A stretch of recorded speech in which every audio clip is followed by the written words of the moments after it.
You're listening to The Luxury Item, the podcast on the business of luxury and the people and companies that are shaping the future of the luxury industry.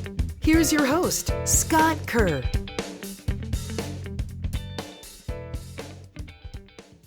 Boucheron, the storied Parisian jeweler, was founded in 1858 by Frédéric Boucheron, who opened the company's first atelier in the city's Palais Royal neighborhood and moved to Place Vendôme in 1893, where it stands as the oldest jeweler on the storied square. Renowned for its exceptional craftsmanship alongside its boundary-pushing and luxurious designs, Boucheron is the quintessence of French high jewelry. Today, Boucheron has more than 90 boutiques worldwide and is part of the Kering Global Luxury Group. My guest on the luxury item today is Hélène Poulit-Duquesne, CEO of Boucheron. Hélène joined Boucheron as chief executive in 2014 with a focus on growing Boucheron internationally and preserve its long-lasting legacy, strengthening its position in the high jewelry market. Hélène is a veteran of the luxury industry. Prior to Boucheron, Hélène spent nearly 2 decades at Cartier and started her career at LVMH. At Boucheron, she has fostered a distinct culture of innovation since taking the helm of the company. Welcome to the Luxury Item, Hélène. I'm so happy to be here, Scott.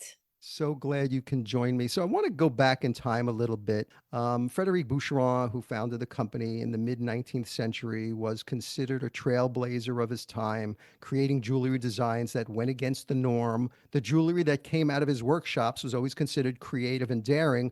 What innovative techniques, creative designs, and variety of materials was he applying to his work that ran counter to traditional jewelry making at the time?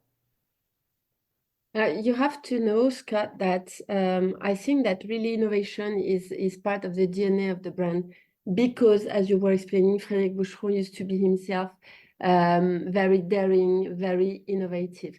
And he used to be innovative both in the technique he used, but also in the way he was doing business. And also he was very humanist in the way he was running the company, which also was a form of innovation probably at that time. Mm-hmm. In terms of innovation, we have a lot of proof in the history of the brand, and the most important and real ones, I would say, that he was winning all the prizes at the different Universal exhibition. And in particular, he invented what is still today our icon in high jewelry. It's a necklace, which is called question mark necklace. Mm-hmm. And it was really technically daring because it was totally supple and you don't have any clasp to close it. So it was technically very difficult at that time, and we're still having that specific technique and these question mark necklaces in our collection today. So can you believe that 160 years after, we still use exactly the same technique?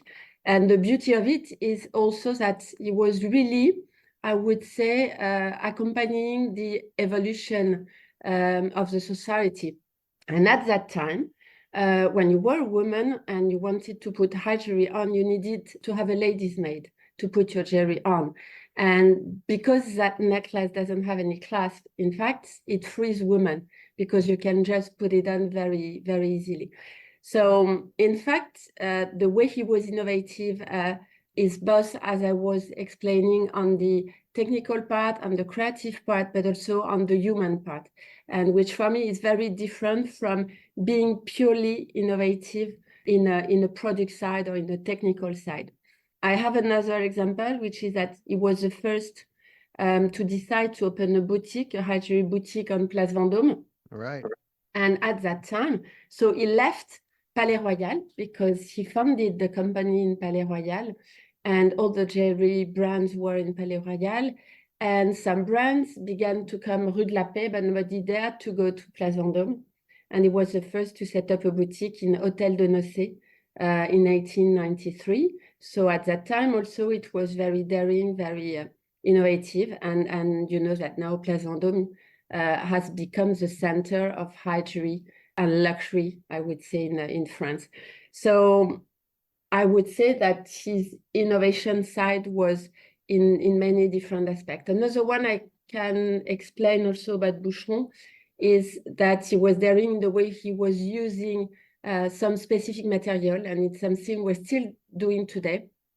And especially he loved rock crystal, and he was mixing rock crystal with diamond, which at that time was very innovative. He used to put on some necklaces, especially with pearls, slice of diamonds between each pearls, so that you have a kind of light on the pearls, which was also very creative at that time. So we have many examples in the history of the brand of how innovative he was. So you're coming up to your 10-year anniversary as CEO at Boucheron, and you came from another prestigious high jewelry house, Cartier. You said in an interview that joining Boucheron, a smaller company, has allowed you to move quickly, be nimble, and have the ability to immediately see the results of the work. Are there any Boucheron collection releases that stand out in your head as an example of how being nimble enabled you to greenlight concepts and realize it faster? First, I have to say that when I joined Boucheron, I had the lovely sensation of being at the right place. And it's something that when you feel that during your career, it's amazing. Because it was as if I had been trained for years. I learned a lot before so that I had that job. So I felt very centered, probably also because I loved before joining Boucheron, the brand, but also probably because I'm very, I would say, innovative myself. Mm-hmm. And I love the progress. I love to push boundaries. So I was thinking I had a kind of jewel in my hands to play with and to develop. I love going fast. So as you were explaining, I was coming from, I would say, the leader of the industry. Which had become over the years, because I stayed 20 years at Cartier, a huge company, a very big company, and I wanted to move faster. And it's precisely what we can do at Boucheron. So it's we still have a kind of startup mindset at Boucheron that allow us to do things very quickly, and especially in the innovation side. For example, when I joined, I was totally obsessed by a project with Claire Choisne, the creative director at Boucheron, about the eternal flowers, because I had a kind of philosophical quest. I wanted to give eternity through jewelry to what is the most ephemeral on earth, the flowers and the nature, I would say. And both Claire and myself, we were obsessed by this project, but it was very difficult to run for this innovation. And we managed to launch the eternal flowers in 2 years. And in other company, it would have taken probably 6 to 8 years because the teams are bigger, everything is takes time. And as we were at that time really a small company and very small teams, we had one person working on innovation. I hired someone on innovation, and he was in my office once a week, directly with the CEO, working on that project with Claire Choisne. So in fact, we had the opportunity to move very quickly. And I think it's really an opportunity for Boucheron, because we are still very fast in the way we are innovative. And we have many other different examples, but one of them is probably also, it gave us an advantage during COVID. And we are one of the only brands that decided to launch our high jewelry collection in the middle of COVID in 2020, because we managed to go fast and to go through this COVID period without any interruption. And we were also very fast in having new ideas on the way we're going to launch if we cannot see the journalists and welcome the people at Place Vendôme, which were the way we were working before. So we just invented new ways of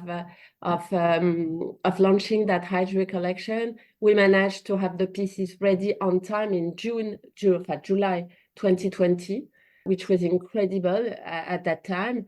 And we launched that collection by working through video, and we were gathering the journalists in different cities in the world, and Claire Choisne herself was in Place Vendôme from the studio, talking about the pieces and explaining to journalists. So of course we prepared some assets so that everybody can understand what we were doing, but it's also a proof of the fact that we can move very quickly from the ideas, and we're full of ideas. We are really, I think, creative at Boucheron, and the way we implement them in a few weeks.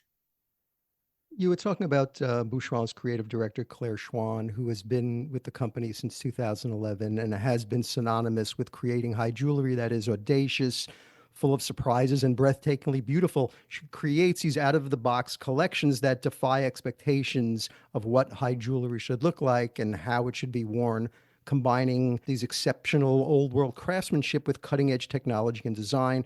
Boucheron has produced a pendant made of the lightest material on earth, a necklace created from an algorithm, or a ring that uses a new optical data storage technology to capture the sound of the ocean. In what way is Claire channeling and preserving founder Frédéric Boucheron's mindset and design approach? And what ways is she shaking things up? In fact, it's quite easy for us because Frédéric Boucheron used to be so innovative himself that we believe, Claire and myself, that we have the duty at Boucheron to push the boundaries, to respect the past and the philosophy of our founder.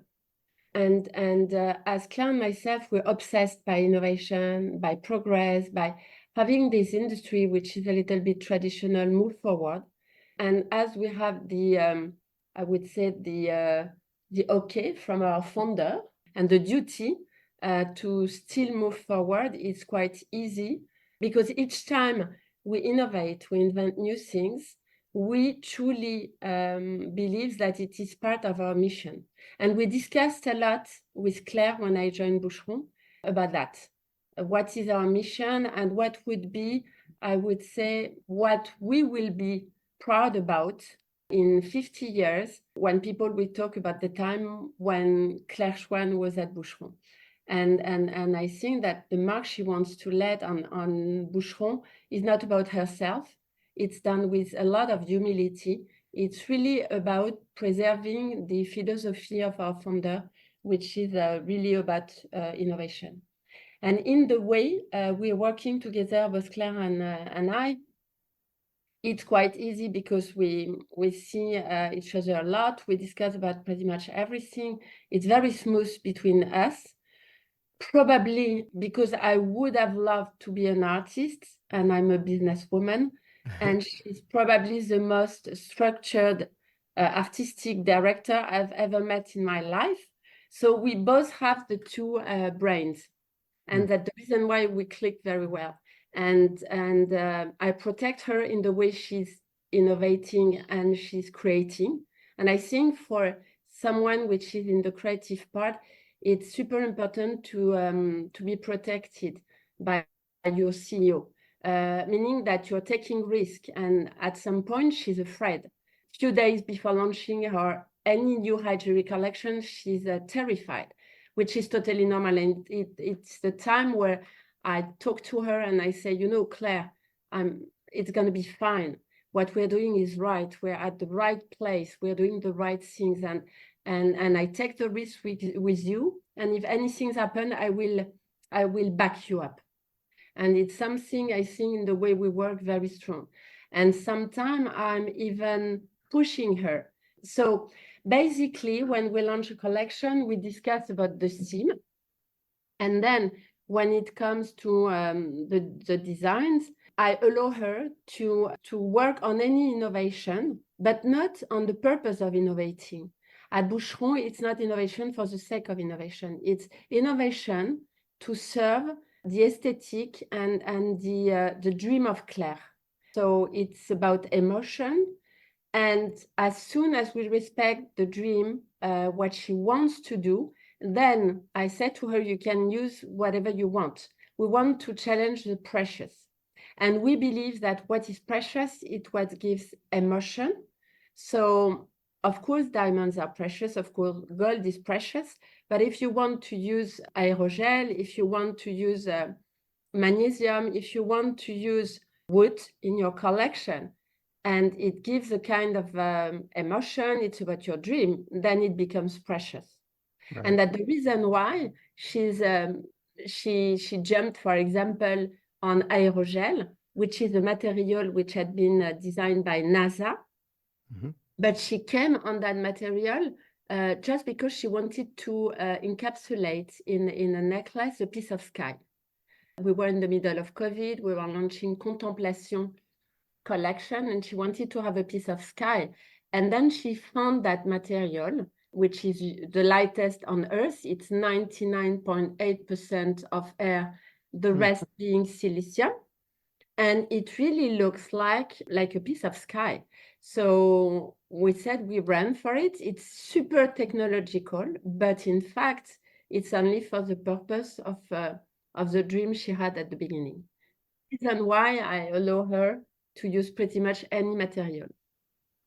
So several years ago, Boucheron started releasing 2 separate high jewelry collections with 2 distinct styles each year, something no other jewelry house does. In January, you release a collection that pays homage to a cultural past and offers more classic designs. And in July, you release a collection that explores the cultural future and is a little bit more edgy.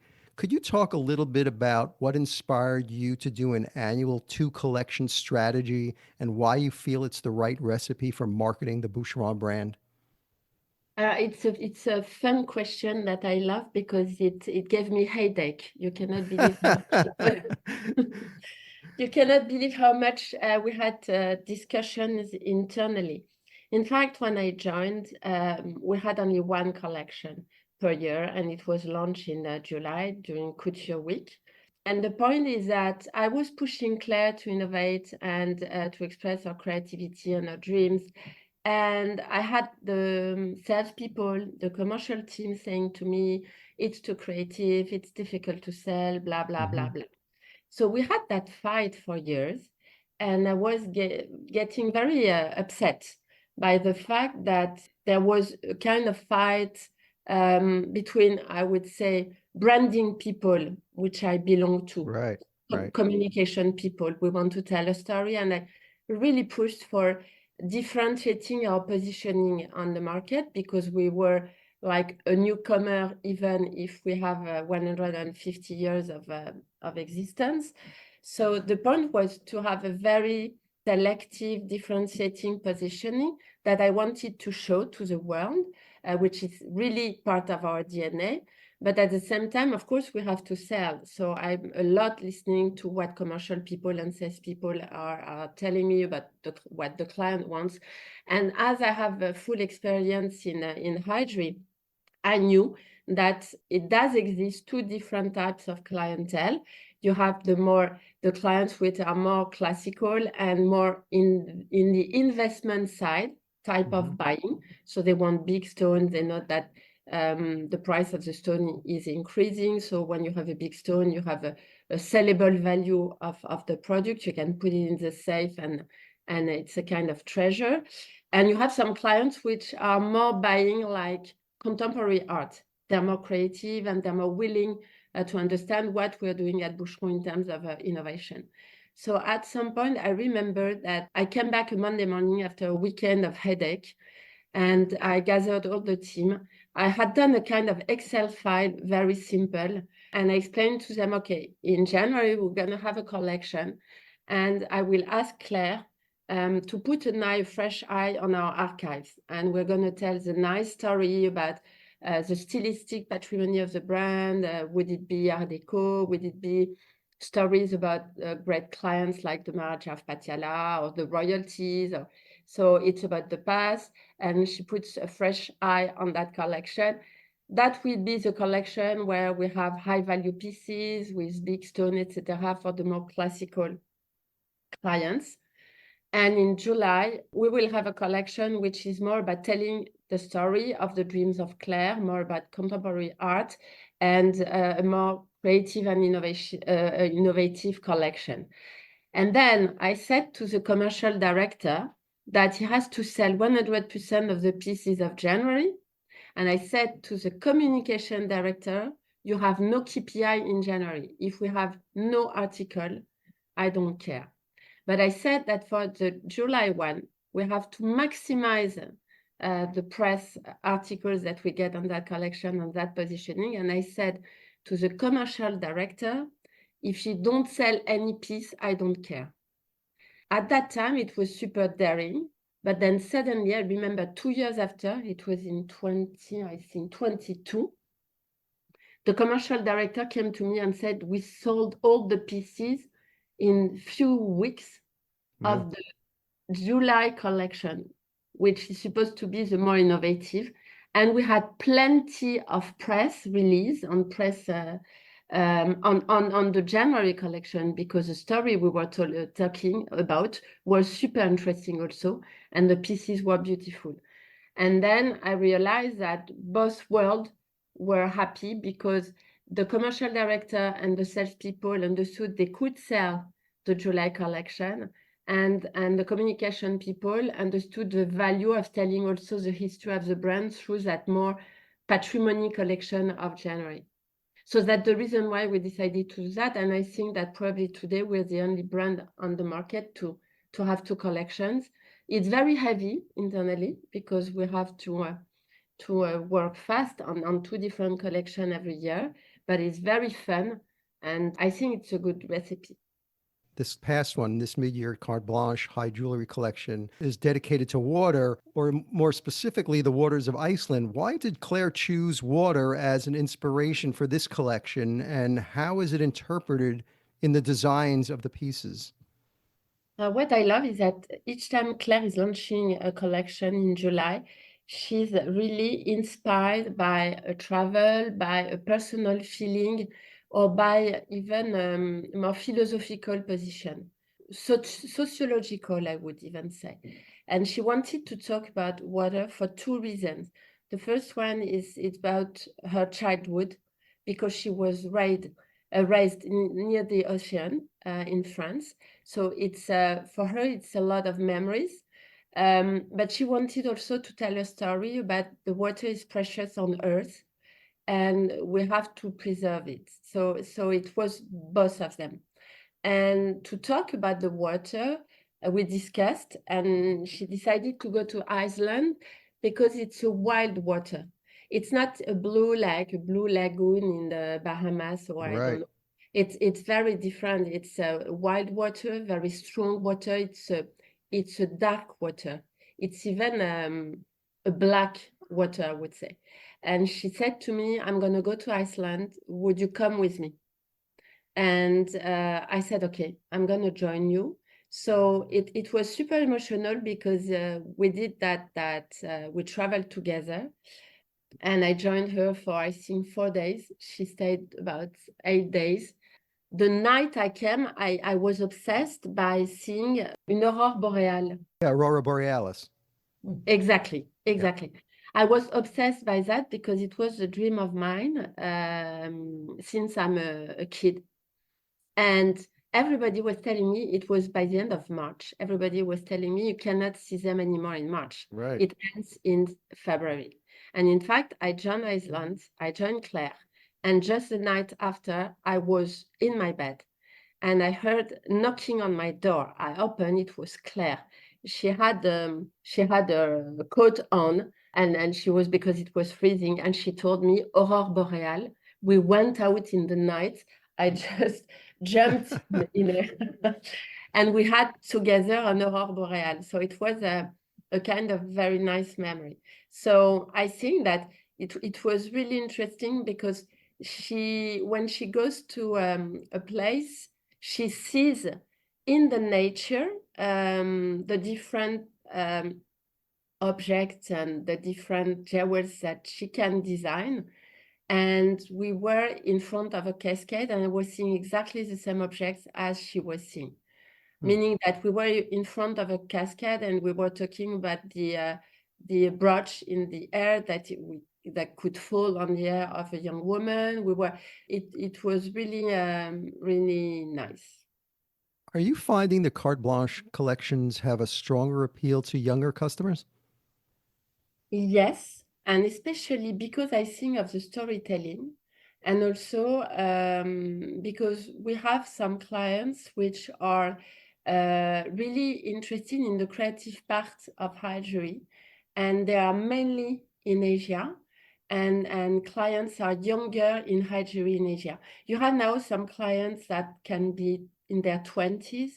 They're buying for themselves high jewelry, which would not be the case 20 years ago. Yes, we have some clients which are really younger. But then it depends, because we have also some clients which are elder and they're totally in love with what Claire is designing. So we have both clients and very different ages, but I would say yes, for the younger clientele, especially in Asia. And you've referred to Boucheron as a sleeping brand when you arrived at the company, that Boucheron had retained its brand equity, but its story and heritage of innovation, craftsmanship, and artistry perhaps has been a little fuzzy to consumers. One of your goals has been to reawaken the Boucheron brand. What is your strategy to revive Boucheron's brand identity in the minds of customers?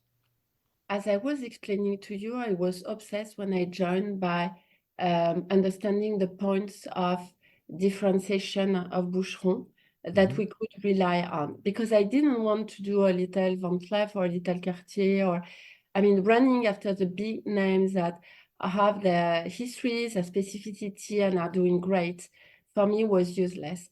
So I was really obsessed by doing everything we do differently. And it's what I've been asking to the team for the past 9 years: do differently, tell a different story. And then I adapted that theory to all what we were doing. So first, I jumped on the product, because I've been a woman of marketing for years, so I'm very close to the product.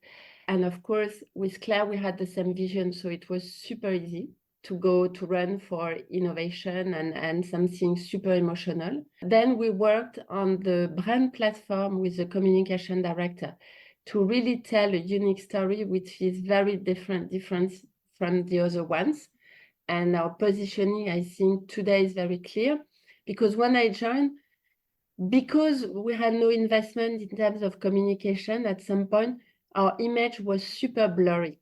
People, when you don't invest on telling your story, at some point you look like an old lady. So everybody knows that Boucheron is a nice brand. It's been here for years, but they don't really know what's inside. So we had really to be strict on the story we were telling, and we spent a lot of time training the teams in the market so that they precisely tell exactly the same story everywhere in the world. And I even said to the team at the communication level that they're going to get bored, because communication people are very creative, and that's the reason why they're in communication. But creative people, they like to change their mind and to do things, new things. I asked the team really to stick to that vision, because I explained to them that in between the time you decide to tell a story and the time where, in fact, the clients at the worldwide level understand the story you're telling, it takes minimum 5 years. So you cannot change your mind every year and change the story you're telling because you have to stick to a vision and to be very stubborn. And I think that we have the chance that Claire and myself are over stubborn. So when we want something, we don't let it go, and we tell again and again and again the same story. And I think it has a value in the world of Jerry, because it takes time to tell that story. I worked on all the other aspects of the company, and especially at the market level, because we had to develop the company geographically. As you know, we were not in the USA at all. We were not in China at all. We have now 17 boutiques in China. So then after we had the right products, we had the right story, and then we decided to run for some geographies.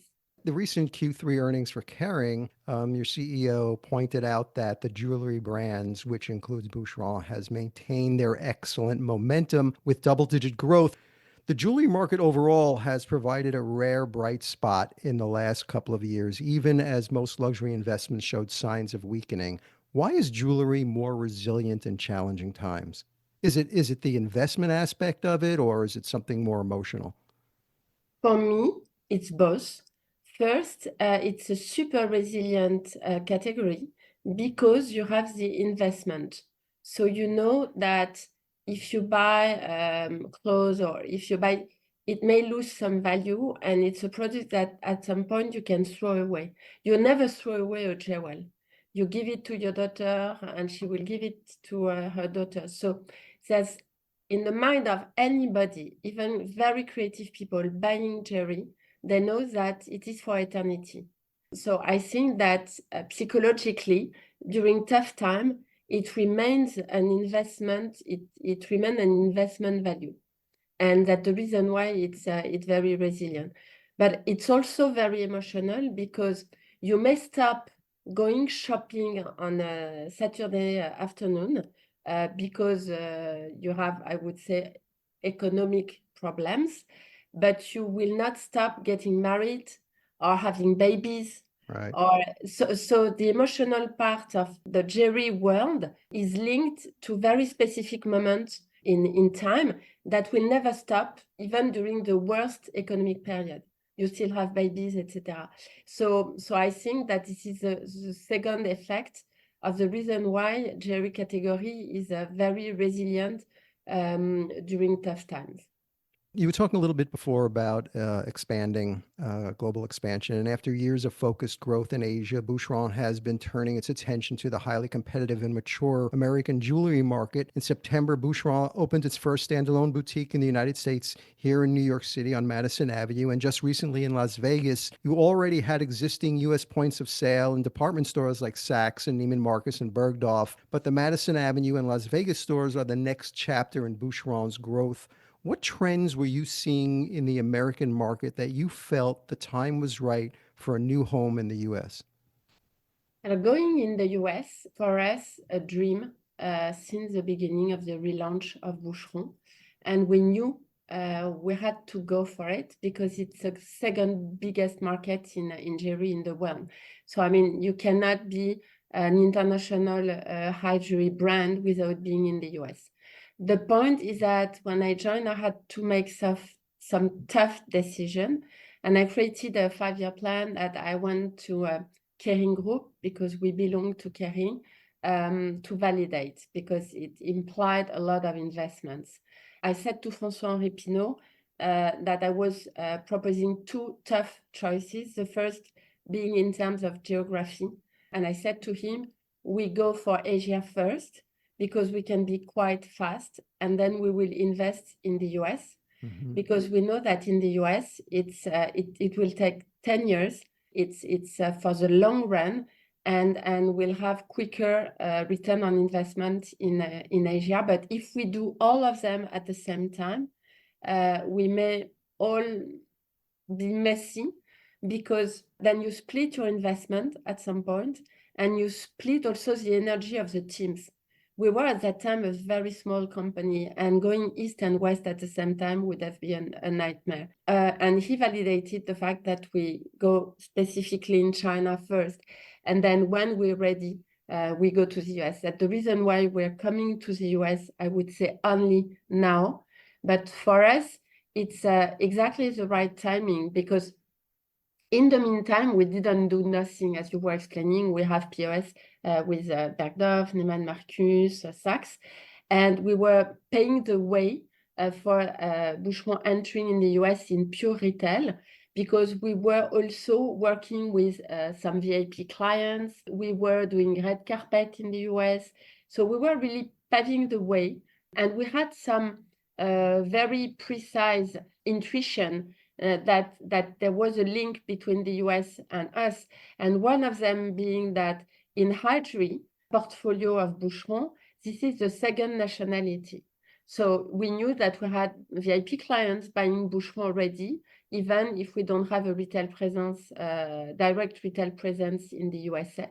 And the second point, which for me was a good intuition, is that when you are a high jewelry brand and you've been here for years, you always have collectors. And in general, big collectors are collecting the pieces manufactured at the era of the founder. So they're collecting basically Frédéric Boucheron's period pieces. And we know our highest collectors in the world of Boucheron pieces from the end of the 19th century and the beginning of the 20th century. And the majority of them are American clients. It's also a good sign that we had an appeal for Boucheron coming in the US, meaning that the very high-end people or very connoisseurs of the high jewelry world in the US already know Boucheron. So it's a great base. So can you share where you're looking to open up after Las Vegas?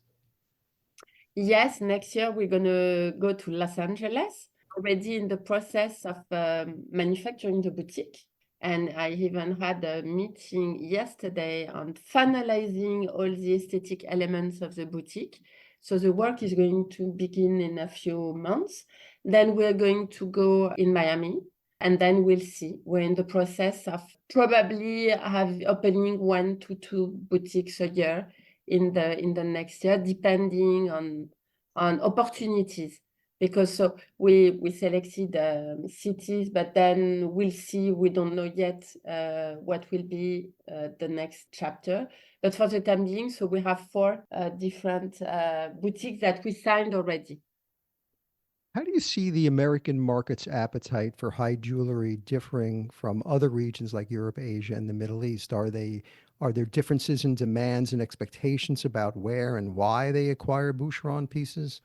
I think the high jewelry market in the US is a little bit different, especially because it's a lot about diamonds, which in some other countries may be more about colored stone. So that is it's a market also which love I would say historical pieces. So very knowledgeable about the history of the brand, and as I was explaining, you have a very important collectors of pieces, of historical pieces. We discovered recently also that you have some very creative clients that are interested in our more, I would say, creative pieces. And I have an example when we launched our high jewelry collection Or Bleu in July.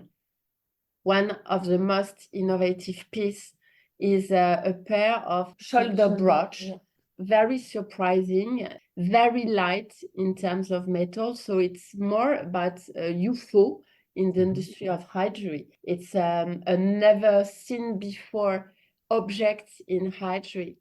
I love this piece, 2 incredible brooches, shoulder brooches.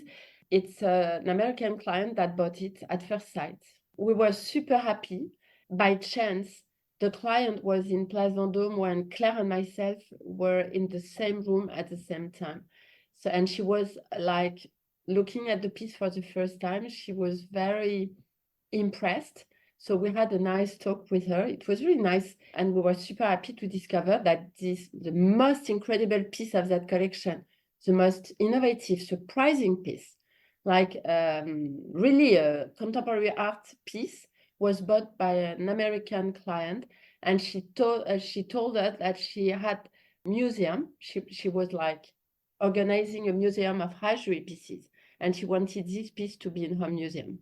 You're talking about the clients, and Boucheron attracts upper echelons of global wealth. With the growing competition for their time, attention, and money, their expectations are rising as well. Brands in the design, hospitality, wellness, and arts sector, which are all professionalizing, are competing for these customers too. They expect high levels of personalization, bespoke products, and a sense of real connection to the brands they spend on. Is that something you consider when you're introducing new collections and delivering Boucheron's value proposition in your marketing? Yes, again, it's a super good question because it gives us a lot of headache too. Good headaches. Because in fact, we know that the very big brands in the market, like Louis Vuitton, Chanel, Cartier, they can afford having incredible events for weeks. And they have a proposition for their client that money cannot buy. They bring clients overseas for a very long period of time, and they're entertaining their clients, top VIP clients, like nobody else can do. Right. And Boucheron cannot do exactly the same. because we don't have the same budget. So, and since the beginning, as I was explaining, I said to the team, we have to do everything differently. And I thought a lot about what we at Boucheron can bring. And today, what we can bring is that we're still a smaller company compared to the big ones, but we are very genuine. We are very, I would say, close. We are very emotional. We are very close. We are very empathetic. And we decided to offer to our clients something very intimate. So all the hatchery collection that we're launching, we accommodate our client Place Vendôme. So in fact, what we say to them, what we can offer to you is you come back in your home. Vendôme, Boucheron, Hôtel Particulier Place Vendôme is your home. That's the reason why I designed in the Hôtel de Nocé a full floor for an apartment where our VIPs can stay over. So you have a room, you have a bathroom, you have it's a real apartment where we can accommodate our clients. So it's a place of intimacy. So welcome at home at Boucheron. And what we give to them is proximity, love. They meet Claire Choisne. Claire, both to journalists or to VIP, is coming, explaining the collection, and I'm coming to them. I have lunch, I have dinner with them. So what we can bring to them is this intimacy and feeling part of a family. What is incredible is that in Place Vendôme, in the same building, which is from the 18th century, it's one of the most beautiful buildings in Paris. We have the soul of Boucheron in that building, because on the last level, under the roof, you have the studio of Claire Choisne, so all the creative team is here. Then the layer just below, you have the hatchery atelier, where we have all our craftsmen. And then you have the apartment, and then you have 2 floors of the boutique. So in that building, from the design through the manufacturing, you can go to selling to the client. So the top VIP, when they come, you can do made-to-measure order to them. They can meet with the stone department, which is in this building too. They can meet with artisans, which are manufacturing their piece. They can meet with Claire Choisne and her team so that they can design something special to them. So I really think that what we bring is probably the opposite of what the big names can bring, and it's intimacy, generosity, and being close to them. It's very emotional. It seems Boucheron leans heavily into its earned media strategy and celebrity endorsements to raise awareness and desirability for the brand. Red carpet events like the Golden Globes, Met Gala are not just about fashion, but the jewels dripping from the celebrities. Boucheron often dresses A-list celebrities in head-turning pieces on the red carpet, and it generates a ton of press. Why is the red carpet the perfect arena to showcase the Boucheron brand versus, just say, let's say, an ad campaign? In fact, it's fully part of our strategy because it's part of our brand platform. The fact that we want our jewels to be worn is really part of the story we're telling. We're a very lively brand, and it comes again, we have a proof from the history. Nobody knows that, but Frédéric Boucheron himself, when he opened his boutique in 1858 in Place Vendôme, in Palais Royal, sorry, at that time, he was curating pieces. He was not manufacturing or drawing at the beginning. He was selecting pieces for clients. He was a kind of stylist for clients on hatchery. And so since the beginning, he was the son of a draper. So I think that he links couture from the beginning with hatchery. So it's really part of our brand platform. We want the pieces of Boucheron to be worn. I have a motto, which is take out a piece from the safe, because a hatchery piece in a safe is a dead jewel. You have to wear it. That's the reason why we are obsessed by multi-wear portée in hatchery, because we want to give our clients many occasions to wear a single piece. So in some pieces we're launching, sometimes you have 5 different types of portée. So the same jewel, you can wear it at 2 bracelets, as a necklace. You can put the center stone on a ring. So we are obsessed by giving opportunity to wear. And when I joined in 2016, the first thing that I did is to organize in Place Vendôme a fashion show, which is not a high show. And at that time, I wanted to show to the world that the pieces had to be worn. And I selected 4 different models. The youngest was 20, the older one was 63. She was probably the most beautiful because my purpose was also to tell to clients that it's for all ages, but you have to wear it anyway. That's the reason why red carpet is really inside our brand platform. We have to show our high jewelry pieces on the body of our clients. Would they be man or woman? That's the reason why also we're the first brand who decided a few years ago to systematically showcase high jewelry pieces on men, which was not very fashionable at that time. Now everybody is doing that, but we were the first really to do that. And in any of our launching of high jewelry collection, we decided systematically to put the pieces on models and systematically to have both feminine and masculine models. So that's the reason why red carpet is really important to Boucheron. Parent company Kering has reaffirmed its commitment to energy efficient initiatives in its impact reports.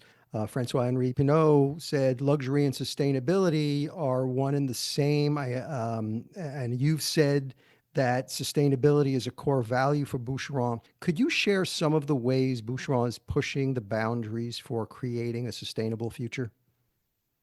We have been working for the last year a lot on sustainability, probably helped by the fact that we're part of Kering, which is in the forefront in terms of sustainability, but also we don't feel it's an obligation for Boucheron. We feel it's a duty. And it's also, we have the chance that the jewelry category is by essence sustainable because you do never throw away a jewel. I feel we are lucky because we are by essence sustainable, and it gives us even more duty to work on that subject. When I joined, I knew a lot about this subject because I had been working on the high jewelry world, and I knew that the more impact we have on Earth is probably about the raw materials that we're using in the jewelry category. Mm-hmm. So we worked first on gold, and we managed to have 100% sustainable gold from 2020. Then we worked on diamonds and the traceability of our diamonds, which at that time was something very difficult because all the supply chain of diamonds from the mine to the client, and in the meantime, you have the cutting of the stone, has been to reorganize itself. All the supply chain has to really be different so that you can guarantee the traceability of the diamonds. And we managed to launch a project which I'm super proud of with a company called Sarin, a very technology company which delivers to Boucheron through the name of Boucheron digital certificate to our clients on any of the stones, center stone that we have in our catalog. So all the solitaires of Boucheron have this digital certificate, which is not a GI anymore, but it's stamped by Boucheron. And you know precisely where the rough comes from to the cutting and all the history of the stone that you have on your solitaire. So that was the second really big project we worked on. And the last project that we have to still work on is about the colored stone. So roughly now we have 60% of our colored stones, semi-precious stones that are fully traceable. And we selected some stones where we have one mine, we know exactly where it is coming from, like aquapras, like rhodolite. But we have to still work, and all the industry, all the different brands are working together. I would say the most precious, which are the ruby, the sapphire, and the emeralds. And it's very difficult because You have mining in more than 45 countries in the world, and some mines are very small. Like you have 10 people in these mines. At Place Vendôme quality level, we select probably 0.1% of what is extract in terms of this kind of stone, because we select only the top and biggest stones on this market. So it's more complicated, but we're investing a lot of energy on working also on the precious stones for the future. This is the first part. I could talk about sustainability for hours. So first is raw materials, which is a super important project. And then we worked on all the aspects of the way we are operating. We identified very big project on the retail concept store. So we're working on that. We launched a fully sustainable packaging. The brief to my teams was no pack is the new pack. I said to them, if you want to have a pack which is fully sustainable, you have to think not about having a new pack, again, the ultimate new one. Everybody wants you change the color and you do something like you used to do before. I want you to think about eradicating the pack. I want, and I even gave them the authorization to have an eatable packaging so that it can disappear. Because I said you have to think about having no pack. That's the reason why the brief was no pack is a new pack, and we managed. So we worked on eco-conception with an external agency, which was very strong to achieve that project. And now we are doing the rollout this year of the new pack everywhere in the world. So we have a lot of going on in terms of sustainability at Boucheron. So, Hélène, my final question is the luxury item question, which I ask all my guests. So if you were stranded on a deserted island and you could only have one single luxury item with you, what would that luxury item be? It can't be any form of air or water transportation to get you off that island, or anything that requires mobile service so you can call your team to get you off that island. It's just you by yourself on this lonely island with sand, palm trees, lots of ocean. It sounds nice, but you only can have one luxury item with you. What would that one single luxury item you would like to have with you? I think it would be one of my stone, because I'm a stone collector. Mm-hmm. I'm passionate by gemology. I'm really passionate about stones, and I think that I thought about it really. I would select probably my favorite diamond that I'm wearing today, by the way, or one of the emeralds I bought, which is a kind of very light green 10-carat emerald, which is totally fascinating. So I would have one stone with me because they give energy, because they give luck, because they're fascinating. That's a great answer. Hélène Poulit-Duquesne, Chief Executive Officer at Boucheron. Thank you so much for joining me on the luxury item. Thank you so much, Scott. It was really a pleasure to talk to you.